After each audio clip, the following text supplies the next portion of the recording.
Tehát, hogy van-e valamilyen kifejezetten kialakult politikai programod, olyan célkitűzésed, amivel már akár készen tudnál akár egy választáson indulni, tehát amit már elterveztél?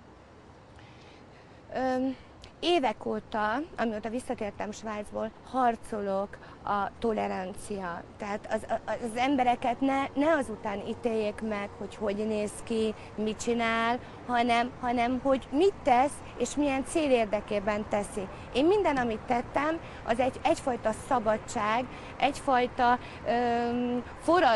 forradalmasítani is szerettem volna, hogy az 50 éves embereket, az 50 éves nőket is a védelmembe szeretném venni, és itt mindig ott van a védtelen nők, az agresszivitás ellen is szeretnék kampányolni, de mindenképpen az, hogy béke legyen közöttünk, és ismerjük el a másikat bőrszíntől függően, és független attól, hogy milyen ruha van rajta, stb. Kiket szeret, nagy szám van, vagy nincs nagy szám. Tehát a kinézet, hogy ne azután ítéljünk, hanem próbáljunk meg egy kicsit mélyebben aláásni, hogy valóban én is mit szeretnék képviselni. Jók a háttérben mozgó turisták, vagy várjuk meg őket? Lehet. Megvárjuk. Elmegyünk a csapatba. Jó. Jó, tehát ha már itt az előbb erről beszéltünk, akkor ugye Csicsolina is olyasmi pályát futott be, hogy ugye először pornózott, aztán pedig az olasz parlamentbe beült, mint képviselő.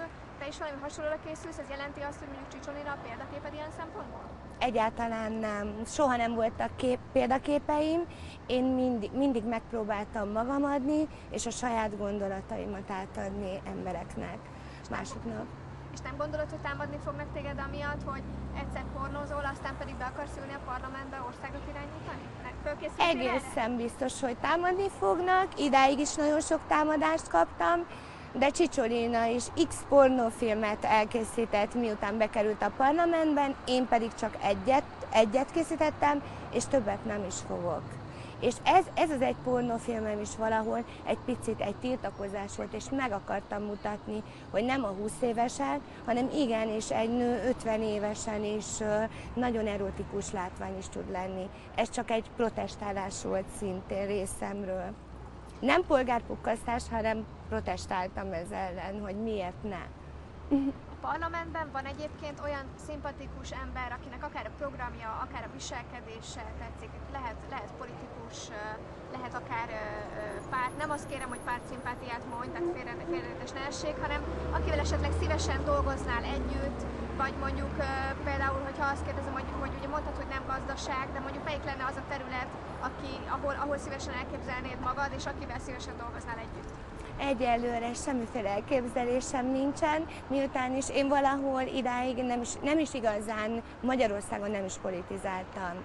És most sem a politikai részét szeretném, hanem egy kicsit az embereket talán felébreszteni, hogy szeressük egymást, és ez a sok vita, veszekedés, ellenségeskedés, ez talán nagyon jó lenne, hogyha véget érne. És a távolabbi tervekben ez azt jelenti, hogy a következő képviselőválasztáson, parlamenti választáson esetleg már indulnál is? Ki tudja? Még nem tudom. Erre még nem tudok válaszolni tényleg.